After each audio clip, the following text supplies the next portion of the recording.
Thanks so much, Dave. Appreciate the introduction. As a famous poet once said, allow me to reintroduce myself. My name is Sam Valme, Senior Director of North America Channel Sales at AvePoint. Raise your hands, who knows AvePoint as an organization? Uh, Thank you folks in the back. They're my OGs back there. I appreciate it. So, a bit about, well, and I really do appreciate the opportunity to learn how to press the clicker forward. For those that don't know AvePoint's, a little bit about the company myself. I've been with the company going on 12 years. I'm a millennial too, which I know is a long time for a millennial to be anywhere for a period. But I've had various jobs across the organization, and that's given me a pretty well-diverse perspective of how we do business in the organization.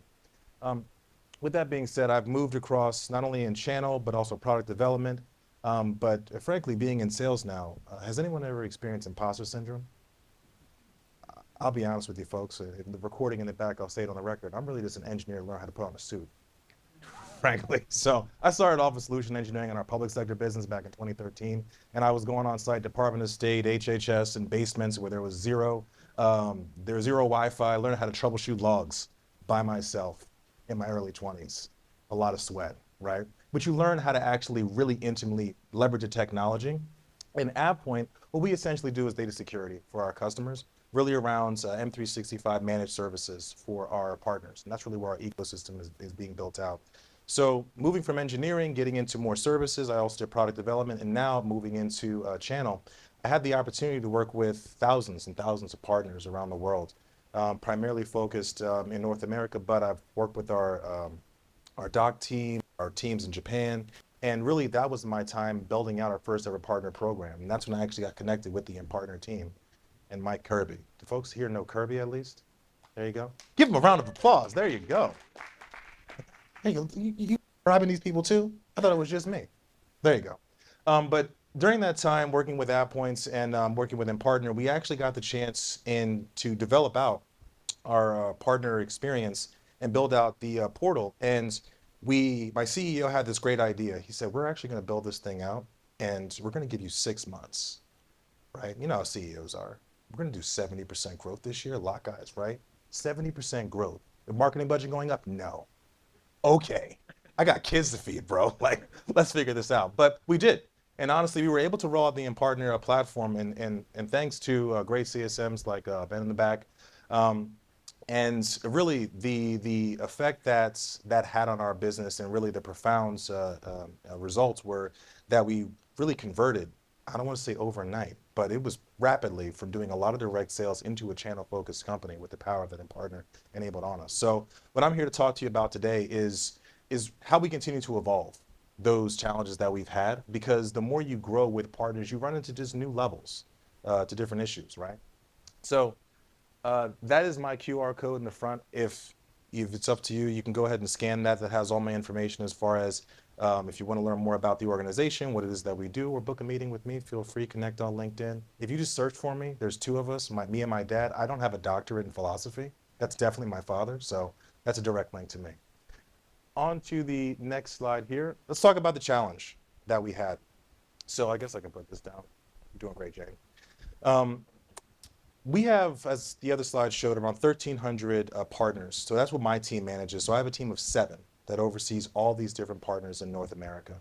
And what we find is that Impartner gives us a good way to tackle the common challenges, right? Where can they get their assets? Where can they do the deal registration, click through agreements? Is anyone out here still doing wet manual contracts for your partners by chance? No? Good, you don't use DocuSign, great. Click-through agreements, game changer. Legal loves us. But what we're finding is that as we were dealing with bigger and bigger customers, one of my top sales reps was coming into a bit of a problem where he was saying, hey, it's great, partners can use deal reg, partners can buy off the marketplace, it's fantastic, but they have these one-off requests that don't quite fit. Right? And I'm having to actually set up these weekly meetings with these large partners, and they want a security audit, they want to do these different types of requests that we have, and I'm having to deal with these manually and actually look over and process these manually as well. And as you can see on the screen, right, one of these large partners can have over 300 customers, right? And these are independent organizations that have their own security requirements, and this one rep on my team actually had over 10 of these folks. That's 3,000 potential customers that could reach out to him at any point in time, and oh, did they? for these different types of requests. So he was being my top sales rep, right, doing millions with us, is now being bogged down with administrative tasks because he has to constantly track these via email. I see him getting head nods right here, right? Track these via email, have the biweekly call. Did you send that? Yeah, I sent it. Did you email on the right thread? No, I did the wrong thread. Well, dang girl, come on now. We're falling behind here. So I did what managers do, and I said, hold on, buddy, I got a plan, right? Gave him that hope, and he was like, okay, right? It's that blind faith. But I thought, hey, I think there's a way for us to actually capture this, because the problem isn't the requests from the customers, right? That's the cost of doing business. They have these needs, and they're valid requests. They want to roll out a tenant for our software. Great, they're buying it. They have security requests. Great, they're asking questions. But the issue is the visibility on the requests that have been sent on the partner side, and also the accountability on our side to make sure the requests are actually getting done, right? So the next slide, we'll talk a bit about just high level of those challenges, right? So when these things, these atypical requests come through, it really falls on us at the end of the day to actually capture this information for our partners. Because as far as they're concerned, we're the vendor, we have all the answers. They did email us 3 times, right? Across 3 different threads, right? And they didn't reply all, they just replied to one person, right? But as far as they're concerned, they emailed us. So it's up to us to actually organize and capture all this information into one spot. So we went on this quest of figuring out how can we actually develop this in the current platform that we have today. And we thought about a couple of different ideas, right? Do we use carrier pigeons instead of email? No, we don't want to do that. That's the wrong direction, right? Well, can we use AI? Stop, right? How many, stop, bridge too far there, right? We can actually do this all in the Impartner platform. It's not that complicated. All we have to do is leverage what's called a dynamic custom object, because we just need to be able to capture these requests, okay? So on the next slide, we talk a bit about those major challenges. And at the end of the day, yes, it's an operational challenge, but those have a financial cost to us. It's, yes, we're losing time, we're losing momentum, but really, my top rep is now spending, instead of maybe 5 hours a week, he's spending upwards of 15 hours a week fulfilling these different requests. And these operational concerns is creating a opportunity cost that's really immeasurable to folks he could actually be bringing on as far as new clients and new customers, right? So this is how you justify some of these types of projects, because I think admin things, operational things, it's really easy for you to look at and be like, oh, well, just kind of work through it, right? Just kind of deal with it. But when you can actually put and say, hey, this person who's generating X number of dollars is spending Y percentage of his time doing this, now there's an actual cost to that inefficiency for the business, right? So a lot of folks get caught up with, do we take on a project like this? Do we take the time to expand? When you can do the math to figure out how much money it's costing you, it starts making it really easy for us to stop, take the week or two to figure if that's output pen to pencil, pen to pencil, pen to paper. You can do pen to pencil, whatever now. It's 2024, no judgment. And to really figure out how to actually take care of these types of challenges. So this is essentially what we did. We're trying to move away from doing the emails, doing the bi-weekly meetings, to the next portion we'll talk about, right? Which is going to be a custom case management solution. And really there's 3 components that, after working with the team, I determined we needed to move towards. Number 1, we needed a central way to actually capture all these requests, right? As opposed to us going through and saying, hey, there's 5 or 6 different types of requests, so we're going to create 5 or 6 different types of forms. One of the nice things about custom objects with Partner is I can actually have one form that dynamically changes based on things like dropdown, right? So that makes that portion easy. The next thing is we need a way for the partners to actually be able to see these different requests on their side, because that was a big point of frustration. How many times I got hit with, aren't we one of your biggest customers, Sam? And you can't even track all these different requests? No, I can't, because you're emailing me across 70 different chains, right?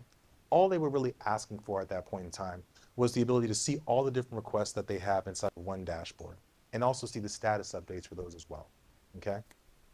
And finally, that dynamic object really allowed us to kind of merge these 2 things together, being able to see that upfront form as well as that dashboard together to make sure that we had everything consolidated in one view for the partners. And then also, finally, should it be obvious in the front, they don't want to log into a different portal to see all this information. They want to be able to see it all where they're already going today for their training and for their management, all right? So this was the goal. We talked about,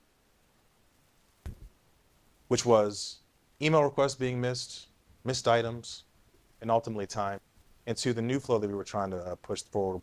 It's really centralizing. My mic here is playing games with me. Really centralizing those tickets for real-time tracking and also the visibility for our partners, right? I'm curious, from a operational perspective, everyone here works with partners, I'm assuming, yes? Is any of this resonating as far as challenges, right? The one-off request coming through, I missed the email, hey, we're 3 days behind on this request for the customer, you're killing me in my, yeah, right? You're the enemy, right? We hate you, right? I thought we were friends, I just took you out to dinner. No, yeah, but no. So it's really simple, right? The idea, right? That's what they always say. It's really simple operational thing. We're going to move forward. It's going to be great. It's going to be awesome. But how do you actually, what are the steps to actually make this possible? So going to the next piece, step number one. Now, how many folks here would consider themselves technical? Brave hands. Sideways, I'm saying yes for you. You look technical. You're good. Technical-ish? Okay. So I'm not going to talk too nerdy for you. Like I said, I'm the senior director of NA sales, but I'm lying to you. I'm an engineer. I just learned how to put on this suit. My wife bought it for me. It's really a step-by-step process, and really any of you all can use this flow to solve some of these challenges, right? Step number one. At the end of the day, what we need a way for the partner to send us the information that they need, right? Whether it's security request, for example, and then for us to be able to furnish that information back. There are very specific fields in our CRM system that need to be filled out for them to get this request processed. That's what my sales rep was doing, was filling in manual fields for our CRM system and hitting submit, right? So I simply need to document all the different fields that we need to actually input. The next piece is we need to put these all into a Word document so that we can go back and forth to verify with all the various teams who are responsible for fulfilling these requests if I captured all that correctly, okay? From there, we go ahead and make sure that all those fields that we need are now put actually into one sheet, and then we figure out based on the type of request what fields need to be visible. That's where the dynamic piece comes in, right? So you say security request, only the fields they actually need for that request become visible. You say new referral, you say new quote, then only those fields become visible, okay? Next, we then put all that into a table, and then finally we worry about the workflows, because at the end of the day, we're dealing with humans. Everyone here is still dealing with humans, right, in their job? AI hasn't taken over at your company yet? Good. I've only said AI twice in this presentation. I got, what, 2 more for my quota? Okay, good. You know, that's only going to go up in 2025. But then finally, we have to make sure, as all these requests actually come in, do we have everything laid out in a way that the partners are going to be able to see this information and actually be able to review the status on their side, okay? So this is a very simple logic for us to flow through to make sure we're capturing this information correctly, right? And like I said, you can use this same logic for really anything involving a case and how you want to transact it.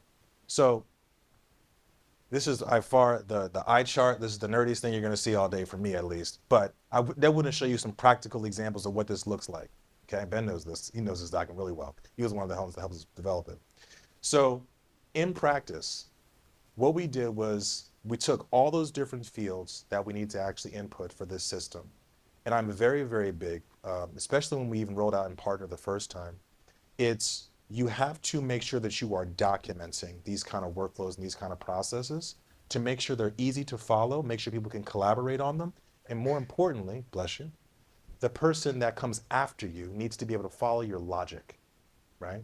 So when it comes to rolling these things out, you really have to make sure that it's clear and visible as to why things are the way they are to be able to justify it across different teams. And spoiler alert here, I did not go through and type out every single entity field and all these things. You know what I did, in all honesty? How many folks here have used Microsoft Copilot? 2? There you go. This is an example. Here, you can use the same thing with ChatGPT. All those notes that we took, I went into Copilot and I said, hey, I'm building out a case management system. Make all these in entity fields. Show me the different input fields that I'm going to need. And oh, by the way, for each of the different request types that we have, show me examples of the dashboards and make it into a table. And it spit this out. Right? So I used to, when we rolled out Impartner the first time, I did this by hand. And it took me hours to actually go through and make sure everything looked neat and organized. This took me now all of 15 minutes to actually roll through. So I know we joke about AI, its use cases. This is actually a really good example of of how it's going to could save you a lot of time, right? Just talking through. And if anybody is curious, we're sending out the slides for this afterwards too. You can always take this, reference it as well. All right. So, how do we actually make this? Possible? So, actually, Ben, could you stand up for a second for me? Can we get no? Kirby's great. Can we get a round of applause for Ben back there? So, what we did was I actually called our point of contact, Reed, and Reed was like, "I got this guy named Ben. Like, this is gonna be great. He loves this stuff, right?" So we were like, all right, this is how it should work, right? We taught him Impartner, we talked to Ben, we talked to Reed, and we were like, hey, this is how we need this system to work. We documented out all of our workflows, all of our dashboards and everything. And we were like, hey, can you help us actually flesh this out and make sure our logic was sound, right? And Ben was like, can I actually like do this one for you? And I was like, sure, Ben. It's like, sure, why not? So they actually took the time to actually build this out into the system with us. We did some minor Q&A to actually ensure that our logic worked, to make sure that our notification schema worked and all that good stuff. We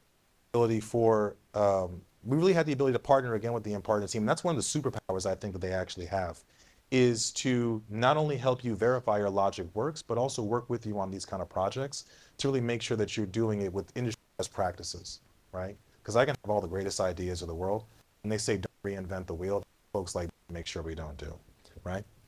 So we partnered with their team. They verified our logic. They gave us guidance to make sure it was implemented correctly.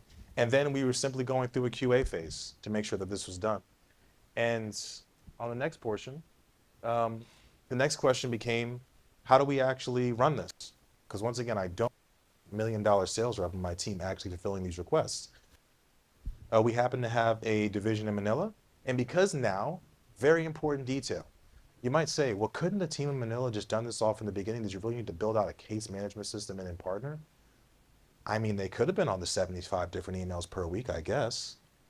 But now, inside of our system, they have a way of actually seeing all the requests come through, providing that status update. And now I not only can use that team, but also our customer success team as well. Anybody can now come in and facilitate this for us because it's all now centralized. All right? So, like I said, we're getting kind of nerdy with it, but these operational stuff will save you hours in your organization and also allow you to really scale the teams helping you implement these kind of services. And then also it allows us to get continuous feedback and updates, because you started off with 5 different services in this phase 1, but now I can add on to 6, 7, maybe 10 different types of services that don't fit neatly in our existing system. We talked about this is really developed actually for one partner. I have plans to roll this out to over 100 different partners now, as they have unique needs that don't quite fit inside of the typical deal reg systems. And it also eliminates hours and hours for us on having the individual meetings to monitor all this as well. Okay, so this is an example of what it looks like. Now I had to black out most of it, so I can't show you the customer and their partner names, but just to give you an example of what this looks like when it's developed. You'll see we have our names here on the right side, who the request owner is, their customer name and ID, when it was last updated, and also the status too. And the results of this were pretty telling. We had over 60 requests processed in the first 6 weeks. So that's 10 requests a week essentially we're doing. And then each of those requests to fulfill was taking between 15 minutes to an hour for my rep to actually go through and complete.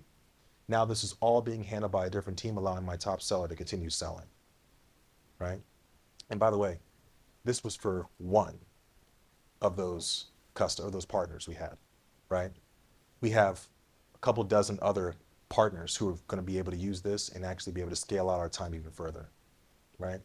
So on the next piece, talk about some of the final aspects of it, right? We centralized our request management system. We gave them the visibility the partners actually need, and we overcame those operational pieces. But at the end of the day, being in a sales-focused mindset, you know, like I said, I'm a really bad sales manager, because when asked, is sales number one? Yes, if I'm talking to our CEO and executive staff, but really when we get to brass tacks working with our partners, is that partner experience that actually is the top thing that's on everyone's minds. And this is a great example of how we were able to prioritize and say, you know what, they're running into an operational issue on the ground level that we could easily sweep under the rug and just say, deal with it, right? Because at the end of the day, regardless if I built this system or not, they were still going to renew, right? But we knew we were making it difficult for them to do business with us, and Impartner gave us the tools we needed to actually take what was a fairly complicated problem and really simplify it into a dashboard that really we can now scale out virtually infinitely. So that's really the power that we have with these kind of systems and platform and that kind of flexibility. To justify the project, it's how much time is this talking this rep to this rep, right? This rep has a quota, and it was really rudimentary math that we did. This rep has a quota of X number of millions of dollars. They have a 40-hour, really 45-hour work week, and we expect them to, you can break that down per week, how much revenue you expect them to do by hour, right? In essence.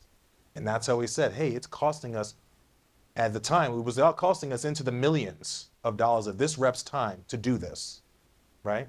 And now I can go back and he's completely off these projects, so we can say virtually, we got that time back on his side. So of course, are they hard numbers? No, but I can give you pretty simple math to say there was an ROI then. So final conclusion, just to kind of wrap us up. Hopefully, as I presented this concept and was like, hey, Jane, I have an idea for a presentation. It's really nerdy. And she was like, it's fine. It's going to be great. Hopefully you're able to kind of follow. Actually, by show of hands, does all this make sense? We tracking? Yeah, no head nods, right? Case management, I know it sounds boring. The different types of cases, we just use the term case as an industry term. The case could be a true-up request for a quote that they can't process on through one of our distributors, which means my rep now has to do what could be, you know, a $100, $200 true up for an individual small customer where this partner has hundreds of end customers. It could be for a very small customer on their side, but for whatever reason, they can't buy it on distribution. So we have to transact manually for that, right? Another case could be a security request. We have our SOC Type 2 requirements, right? The end customer wants to verify us as a vendor, do we actually have this documentation, right? It could be, I mentioned also tenant provisioning. We do, is folks here familiar with FedRAMP? Okay, so we have a FedRAMP, yes, it's a trauma. Yes, I'm authorized. Yeah, PTS, yes, FedRAMP, it's fine. So we have we've been FedRAMP since 2021, and we have requirements that only US citizens can provision those tenants, which means we have to do a manual provisioning process for those tenants too. It just requires someone to have the information for that particular customer center. So that's what I mean by case. It could be literally a true up for a customer, or it could be an operational admin task, right? In all those examples, it's not a deal reg, it's not a lead, it's not an asset, right? It doesn't fit into one of the already existing modules Impartner offers. Yep. And okay, last slide. If you didn't think I was worthy of a scan before, here's my information again in case you missed it the first time. Well, thank you all again for the time. I really do appreciate it. Like I said, I'll be here if there's any additional questions. Thanks, Sam. Awesome, awesome, awesome.